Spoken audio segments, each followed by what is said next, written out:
हम इतना ज़्यादा परेशान हो जाते हैं कि सेल्फ हार्म की सोचने लगते हैं।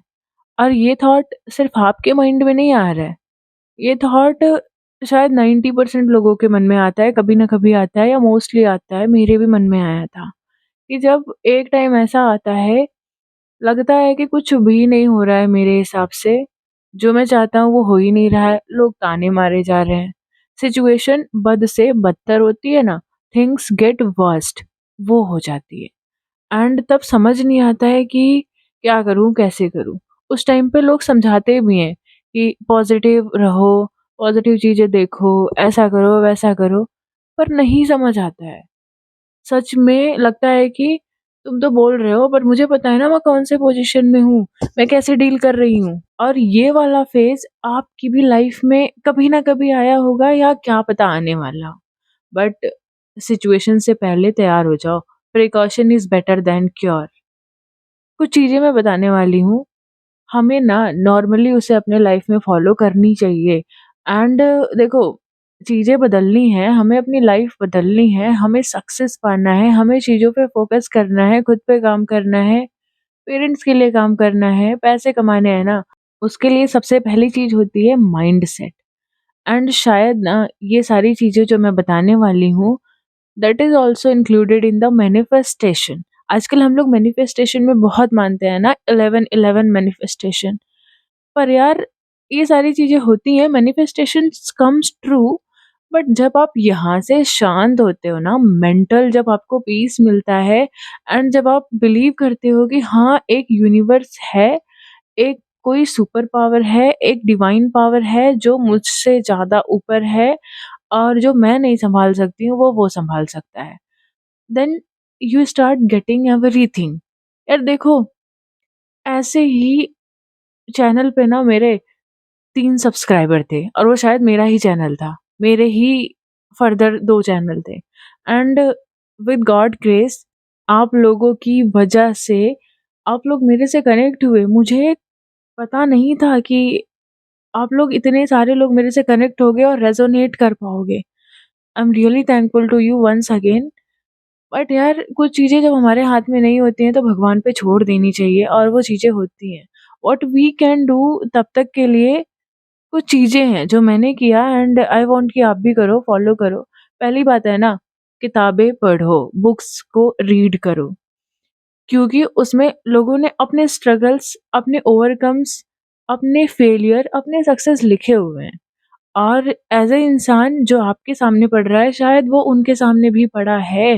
दैट्स व्हाई ठीक है, उसमें हमें सारी चीज़ों का सॉल्यूशन मिलता है और वो होता है ना कि वो लोग ज़्यादा इंटेलिजेंट होते हैं जो दूसरों की गलतियों से सीख करके आगे बढ़ते हैं।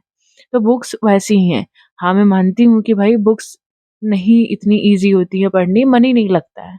1 बुक पढ़ा, 2 बुक पढ़ा या फिर ऐसे आकर के सजा करके रख दी जाती है। अगर ये भारी लग रहा है तो आपके पास यूट्यूब है, उसमें से बुक्स की समरी होती है।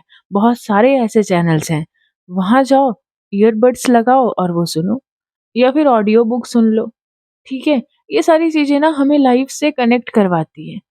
सेकंड और बहुत इम्पोर्टेंट चीज़ है यार, कि अपने ग्राउंड से जुड़ो। भई, अभी मैंने बोला जस्ट कि there is some super power, he works and he works for you. सारी चीज़ें आपके लाइन में अलाइन हो जाती हैं, बस आपको भरोसा करने की देरी है। और ये भरोसा ना आपको आएगा किसी साधु के सत्संग से। मैं तो आपको यही सजेस्ट करूँगी, just go and watch Premanand ji Maharaj. थोड़ी-सी जो आपके इंटरेस्ट की वीडियो है ना, वो लेके देखो। उनके छोटे-छोटे क्लिप्स आते हैं या रील्स आती हैं, भाई वो देखो ना, ठीक है? ये करना ज़रूर। नेक्स्ट है, यार, ये बात बहुत इम्पोर्टेंट है हमें पॉजिटिव करने के लिए। Stay away from negative people, stay away from negative content.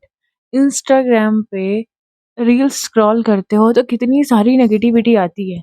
मैंने सच में रील्स नहीं देखा, काफ़ी टाइम से नहीं देखा और अब मेरा देखने का मन भी नहीं करता है। शॉर्ट्स देखती हूँ बट अब मेरी फ़ीड ऐसी हो गई है कि उसमें अच्छी चीज़ें आती हैं, लाइक स्पिरिचुअल चीज़ें आती हैं और अच्छी-अच्छी चीज़ें आती हैं, तो मुझे वो गलत नेगेटिव थॉट्स मेरे माइंड में आते ही नहीं हैं। यार ठीक है, I am not that much mature, but हाँ, आई एम आल्सो ट्राइंग ना। तो मैं जो चीज़ें कर रही हूँ, मुझे जो सुकून मिला यार, मैं आपसे वो शेयर कर रही हूँ ताकि आपको भी परेशानी ना हो। आप जो कंटेंट देख रहे हो ना, कंज़्यूम कर रहे हो, उसको लिमिटेड रखो और उसको पॉज़िटिव रखो। ये बुक्स वग़ैरह देखो बस, ठीक है? उतना ही देखो एंड इंसान भी बहुत मैटर करता है। कुछ-कुछ लोग होते हैं यार कि उनकी वाइब ऑरा ही उनका नेगेटिव होता है, तो try to stay away from them. अगर नहीं भी है मतलब आपको उनके साथ रहना ही पड़ रहा है, तो एक बाउंड्री क्रिएट करो, कम इंटरैक्ट करो, कम कम्युनिकेट करो। देखो कुछ लोगों के ना घरवाले भी थोड़े से नेगेटिव होते हैं, तो हम घरवालों को छोड़ के तो जा नहीं सकते हैं। बट यार try to make them understand, otherwise थोड़ा-सा कम कम्युनिकेट करो। But they are your responsibility, आप उनको छोड़ के बिल्कुल नहीं जाओ। एक और बात आती है कि यार क्या करूँ मैं? मतलब मुझे रास्ता नहीं दिख रहा है। इसका सॉल्यूशन है आपको जो पसंद हो वो करो। लोगों से इंटरैक्ट करना पसंद है, उस फ़ील्ड में जाओ। जो काम पसंद है, उससे रिलेटेड पढ़ो, उसके रिलेटेड रिसर्च करो। आजकल तो इतने सारे यार चीज़ें आ गई हैं, चैट जीपीटी आ गया है, टेक्नोलॉजीज़ इतनी एनहांस हो चुकी हैं, यूट्यूब पे बथेरे कंटेंट पड़े हुए हैं। तो गो फॉर इट यार, वेट मत करो किसी का। और अगर आप लाइफ़ में सँभलना चाहते हो, कुछ अच्छा करना चाहते हो ना, तो मेरी मानो ये प्यार-मोहब्बत से थोड़े टाइम के लिए डिस्टेंस बना लो, दूर रहो। अगर सामने वाला अंडरस्टैंडिंग है, फिर भी ना कभी-कभी ऐसा भी हो सकता है कि कुछ ऐसी सिचुएशन पड़े, कुछ ऐसा टाइम पड़े कि वो दूरी बना लें आपसे और तब आपको इतना ज़्यादा हर्ट होगा या कोई भी सिचुएशन पड़ रही है, वो चीट कर गए। तब आप जो एनर्जी आपको यहाँ लगानी चाहिए थी, अपने काम पे लगानी चाहिए थी, वो एनर्जी लगाओगे आप उसको जोड़ने में, उसको मनाने में, उसको वापस लाने में, रोने में, गाने में। बट मेरे हिसाब से जब तक आप सेटल नहीं हो जाते हो, अपने आप अपने पैरों पे खड़े नहीं हो सकते हो ना, स्टे अवे फ्रॉम प्यार।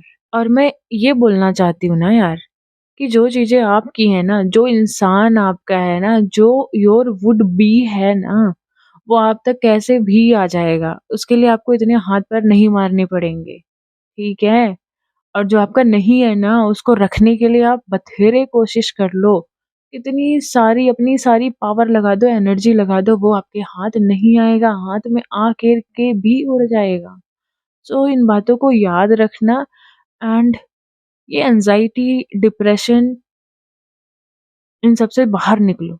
मेडिटेशन करो, नाम जप करो, ठीक है?